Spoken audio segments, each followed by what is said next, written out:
Welcome friends, आपका अपना channel आपकी कृपा में आप सबका स्वागत है। आज का विषय है भाग्य और कर्म में कौन बड़ा है। इस पर मैं एक वृत्तांत सुनाता हूँ।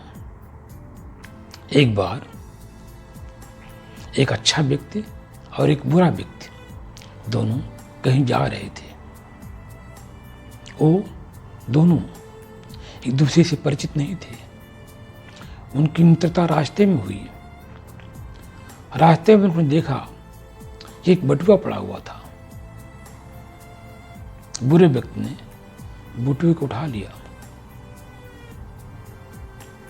और उसमें देखा बटुए के अंदर 1000 रुपया पड़ा हुआ था। बहुत खुश हुआ। बुरा व्यक्ति 1000 रुपया देकर के बहुत प्रसन्नचित हो गया कि आज मुझे 1000 रुपया मिला।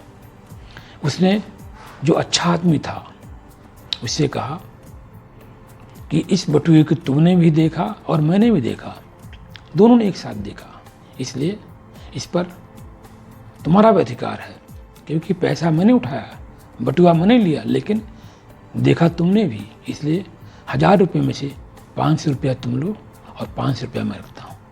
लेकिन जो आदमी अच्छा था उसने कहा नहीं, बटुआ तुमने लिया है, पैसा तुम्हें मिला है, इस पर अधिकार भी तुम्हारा है, इसमें से कोई पैसा नहीं लूँगा, लेकिन मैं कुछ और सोच रहा हूँ। मेरा मन दुखी हो रहा है।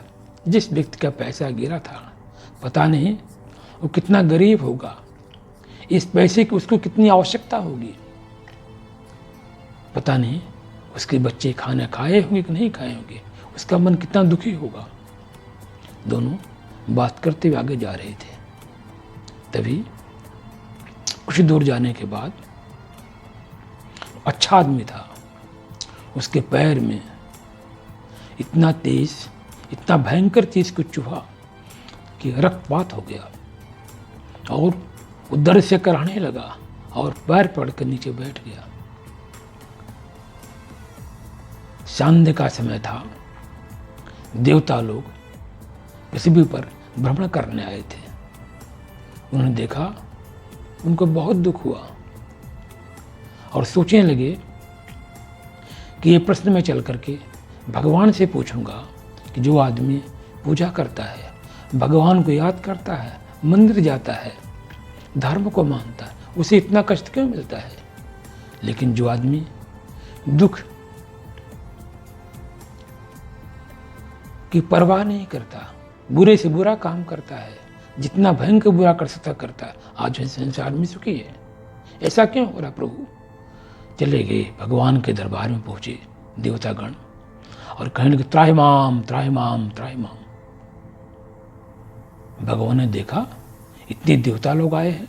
उन्होंने कहा प्रभु, आज हम लोग पृथ्वी लोक पर गए थे और वहां पर देखा कि जो आदमी आपकी पूजा करता है, आपकी अर्चना करता है, आराधना करता है, आपको याद करता है, जो धर्म पर चलता है, उसके धर्म और न्याय जीवन का लक्ष्य है, उसे कितना कष्ट क्यों दिया जा रहा है। प्रभु, लोगों का विश्वास आपसे उठ जाएगा, लोग मंदिर जाना बंद कर देंगे, लोग पूजा पाठ करना बंद कर देंगे। पृथ्वी लोक में दुखों का एक बड़ा सा समुद्र आ जाएगा, बाढ़ आ जाएगी, लोग पापी बन जाएंगे, धर्म आत्मा कोई रहेगा नहीं। प्रभु न्याय कीजिए, ये आप क्या कर रहे हैं। चित्रगुप्त ऐसा क्यों कर रहा है।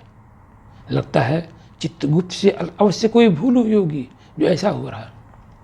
प्रभु ने कहा नहीं, चित्रगुप्त कभी कोई गलत काम नहीं करता। फिर भी आप लोगों की शंकाओं का समाधान करने के लिए मैं चित्रगुप्त को बुलाता हूँ और पूछता हूँ ऐसा क्यों हुआ। चित्रगुप्त को बुलाया गया। भगवान ने कहा चित्रगुप्त, इन दोनों व्यक्तियों के बारे में बताओ, ऐसा क्या हो रहा है पृथ्वी लोक में। उसने कहा प्रभु, ये व्यक्ति जो बहुत दुष्ट है, बहुत पापी है, एक समय में बहुत अच्छा इंसान था, बहुत पुण्यात्मा था, लेकिन इसने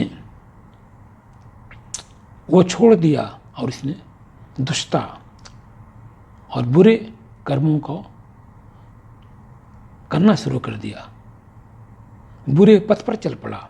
इसीलिए इसे आज जो राजा बनना था उसे राजा ने बना करके उसे थोड़ा सा पैसा मिला, 1000 रुपया मिला। ये तो भाग्य, ये तो इतना ऐसा अच्छा इंसान था, उसे तो आज साम्राज्य मिलना था, लेकिन उसकी जगह उसे ये मिला।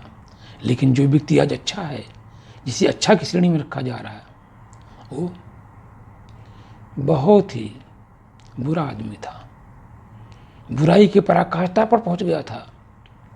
जिसे आज इतना कष्ट देना था, भयंकर कष्ट देना था, इसके भाग्य में था। लेकिन इसने पुण्य इतना किया है, वो उस पर हावी हो गया और इतना कष्ट ने मिल करके यही थोड़ी सी तकलीफ दिया गया। भाव यह है कि जो हम बोते हैं वही काटते हैं। प्रेम देंगे तो प्रेम मिलेगा, घृणा देंगे तो घृणा मिलेगा। यानी कहने का अर्थ है कि कर्म ही बड़ा है और कर्म से ही भाग्य बनता है, कर्म से ही प्रारब्ध बनता है। हमारा भाग्य भी कर्म के आधार पर निश्चित होता है। इसलिए कर्म ही प्रधान है, कर्म को ही प्रधानता दी गई है। इसलिए व्यक्ति को हमेशा अपने कर्मों पर ध्यान देना होगा, क्योंकि कर्म ही हमारे जीवन को उत्तम बना सकता है। भाग्य और कर्म का फल ये तो विधाता के हाथ में है।